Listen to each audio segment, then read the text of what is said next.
তেওঁ কংগ্ৰেছ দলত যোগদান কৰিব বুলি মোৰ 2 মাহ মানৰ পৰা খবৰ আছিলে তেওঁ আহিবই না না না বাপৰে আমাৰ বিজেপিত গহপুৰত উৎপল বৰা আছে আৰু আমি আৰু সমস্যা কিয় লম নাই মোৰ ৰিপুন বৰাৰ লগত ইমান বন্ধুত্বপূৰ্ণ সম্পৰ্কও নাই আৰু তেখেতে য'তে আছে একচুৱেলি মই ভাবোঁ যে তেখেতে কংগ্ৰেছ দল ত্যাগ কৰিবই নালাগিছিল কাৰণ কংগ্ৰেছে তেওঁক ৰাজ্যসভাৰ টিকেটো দিছিল আমিহে হৰুৱাইছোঁ তেওঁ কংগ্ৰেছৰ ওপৰত খং কৰিবই নালাগিছিল তেওঁ জইননো কিয় কৰিলে কংগ্ৰেছনো কিয় এৰিলে সেইটো মই বুজি নাপালোঁ আজিলৈকে মই নিজেও কাবাক সোধোঁ যে ৰিপুন বৰাই কংগ্ৰেছ এৰিছিলে কিয় তেওঁকতো এৰাৰ কোনো প্ৰয়োজনেই নাছিল মোৰ কথাটো হ'ল যে তেখেত কংগ্ৰেছেতই প্ৰথমতেই কংগ্ৰেছ এৰিব নালাগিছিল কাৰণ তেওঁ কংগ্ৰেছৰ সভাপতি হৈ আছিলে সভাপতি এজনে দল ত্যাগ কৰাৰ প্ৰয়োজনেই নাথাকে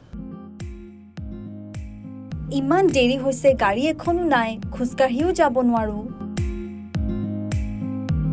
তুমি 1 ঘণ্টাৰ পৰা ইয়াতে ৰৈ আছা যে এখন স্কুটি লৈ নোলোৱা কিয় অহা যোৱা কৰিবলৈ পাপাক কৈ আজিয়ে এখন লম কিন্তু মঙ্গলদৈৰ কোনখন ডিলাৰৰ পাবা ললে ভাল হ'ব আপুনিও বাৰু মঙ্গলদৈৰ বাসিন্দা নেকি এখন দুচকীয়া বাহন লোৱাৰ চিন্তা আপুনিও কৰিছে নেকি তেন্তে আজিয়ে আহক মঙ্গলদৈৰ শ্ৰী সাই মটৰছলৈ য'ত আপুনি পাব আপোনাৰ পছন্দৰ দুচকীয়া বাহনখন ইয়াৰ উপৰিও শিক্ষয়িত্ৰীসকলৰ বাবে শ্ৰী সাই মটৰছত দি থকা হৈছে বিশেষ ৰেহাই গতিকে পলম নকৰি মঙ্গলদৈৰ ভেবাৰঘাটত থকা শ্ৰী সাই মটৰছলৈ আজিয়ে আহক লৈ যাওক আপোনাৰ মনপছন্দৰ বাহনখন অথবা যোগাযোগ কৰক